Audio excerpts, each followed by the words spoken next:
The most important rule in any recording studio is to regard the microphones as live at all times. If you don't want something recorded, don't say it. Do not enter any studio without permission and invitation from the host or their technical team. Many studios have a red light at the door indicating that a recording is in progress. So then you'd wait for a green light to show that the recording has either stopped or is paused, and then you can confirm you're okay to enter. Enter the studio cautiously and don't say anything until you've established that the studio is not live. When in doubt, remember rule number 1 and regard the microphones as live. If at any stage during a recording you're uncomfortable with the situation or your speech, or if you're aware that there's a technical glitch such as a drop in your voice level, stop the recording. Some hosts may not notice your discomfort or the faults, so it's really useful for you to stay aware. Don't chase the microphone. Just sit comfortably and relax. The studio team will move the microphone to where you are.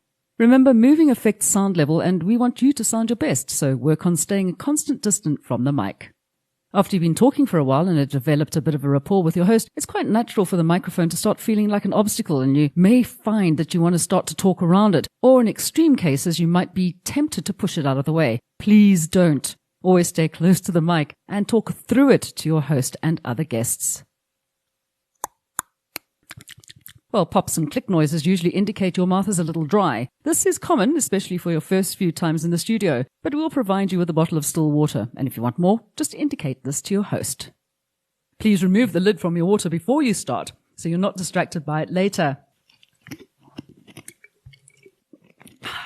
And so you avoid making additional noise when opening during the interview. When you do need a sip, simply move away from the microphone and have a small sip. Do this quietly and as often as you need, but do it away from the mic so we don't record noises that might distract from the content of the show. It's really important to keep your water away from any and all of the electronic equipment, as a spill can disrupt your recording or even damage the hardware.